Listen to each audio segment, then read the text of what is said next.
No programa de hoje vamos conhecer a mais selvagem dentre todas as heroínas.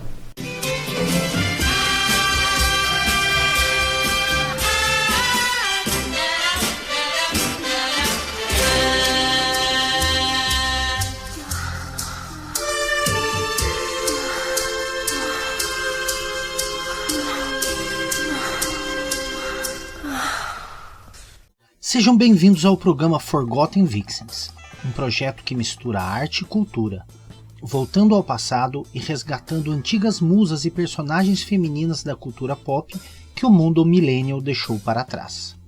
Hoje vamos conhecer a história dessa incrível personagem da Marvel, os motivos de sua criação, sua presença nos gibis brasileiros e sua influência na minha vida.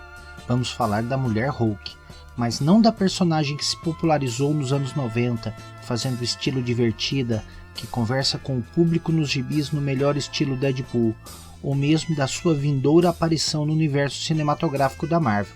Essas são derivações que muito fogem de sua verdadeira essência, mas sim daquela que foi criada em 1979 por Stan Lee e John Buscema, a selvagem Mulher Hulk. Os anos 70 viveram uma verdadeira overdose de séries de ação na TV, e uma delas era a série O Homem de 6 milhões de dólares.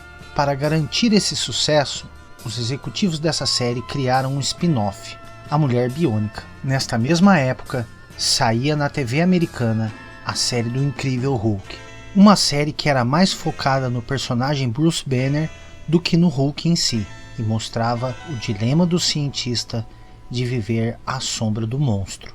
A série foi um estrondo e fez sucesso no mundo inteiro.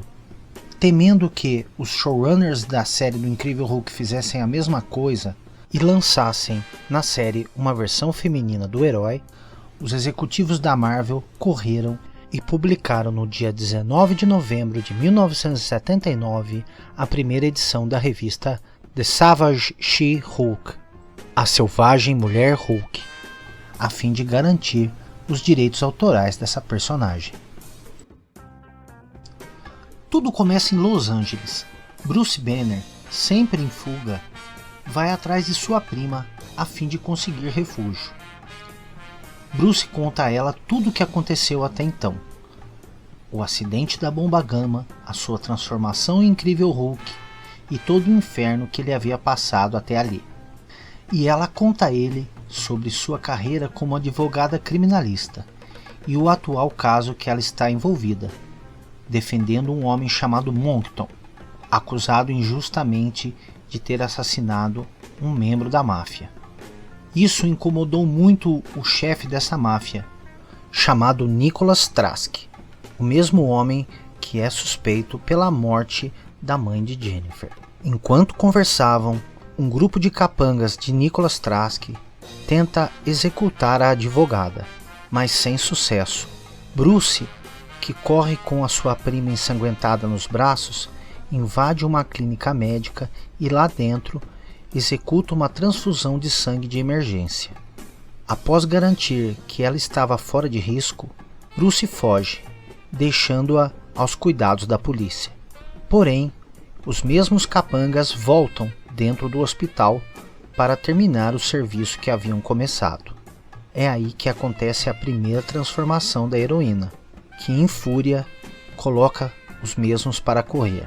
A partir daí, Trask e Walters iniciam uma verdadeira guerra, que culmina na morte de Nicholas num acidente que o envia direto para o centro da Terra. Igual ao Incrível Hulk, Jennifer se transforma através do gatilho da fúria. Porém, isso muda a partir da edição número 12, na qual o médico conhecido como Michael Morbius a ajuda a manter o controle e assim Jennifer começa a se transformar no momento que acha mais adequado. No Brasil, essas histórias foram publicadas pela RGE, primeiramente no Almanac Premier Marvel número 1, que apresenta as 3 primeiras histórias da heroína, e depois, em sequência, a revista regular do Incrível Hulk a partir do número 40. Porém, no número 48, essa revista foi descontinuada da grade da RGE e seu direito passou para Abril, que continuou colocando apenas mais uma história desse arco na revista Incrível Hulk número 1 da Abril. Depois ela não publicou mais, portanto somente as 12 primeiras edições da She-Hulk americana foram republicadas aqui. Talvez uma decisão equivocada dos executivos da época no marketing da Abril. #volta RGE. Após isso, a personagem ficou muitos anos sem ter uma revista própria, mas apareceu em diversas outras revistas, participando de arcos épicos como as Guerras Secretas, e somente em 1989 ela volta na revista Sensational She-Hulk, desenhada e escrita por John Byrne. Mas isso já é uma outra história. Agora eu gostaria de contar para vocês o peso dessa personagem na minha vida profissional e pessoal.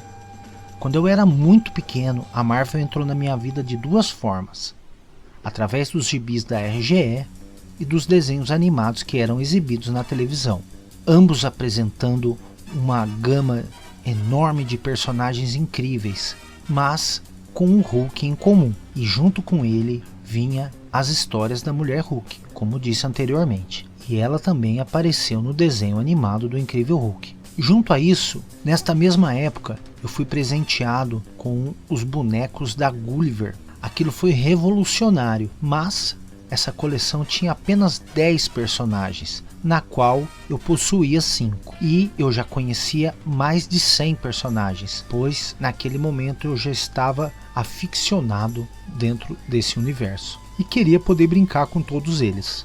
Então, como fazer? Eu comecei a produzir meus próprios bonecos, desenhando na mesma escala daqueles de plástico da Gulliver e colocando um pedestal para que eles possam ficar de pé. Eu cheguei a fazer uma caixa de sapato lotada e levava esses bonecos para cima e para baixo. Lembro de muitos amigos que preferiam brincar com os bonecos que eu fazia do que os reais de plástico. E nessa mesma época surgiu o interesse de fazer personagens femininas, que eram escassas, e era muito difícil poder desenhar os corpos femininos, já que eu estava doutrinado em fazer os heróis explodindo em músculo. Mas a Mulher Hulk foi a ponte, já que a sua forma avantajada fazia com que os meus desenhos não soassem estranho, e a partir dela eu comecei a entender a diferença das linhas femininas e fui aprimorando até que só desenhava heroínas. Agora vamos falar da arte. Esse trabalho foi feito sobre papel canson 300 mg para aquarela, usando tintas nanquim coloridas, pincéis diversos, canetas artísticas, canetas marcadoras e, para nivelar o fundo, tinta PVA branca. Para riscar, grafite 2B e 4B, apagando com limpa-tipos. A pose da personagem foi concebida através de estudos de referências fotográficas diversas. Eu procurei fazer a retratação dela o mais próximo possível da maneira com que ela foi apresentada ao público pela primeira vez, mas trazendo a realidade que ela possivelmente teria se tivesse feito parte do seriado no fim dos anos 70. Muito obrigado por ter ficado comigo até o final. Gostaria de convidar a todos vocês a conhecer as minhas outras mídias sociais, cujo link está na bio, e também o blog, trazendo conteúdo complementar aos vídeos, como referências, rascunhos e outros. Nos vemos semana que vem no próximo Forgotten Vixens. Até lá! E no próximo episódio você vai descobrir tudo o que a filha do taverneiro é capaz de fazer.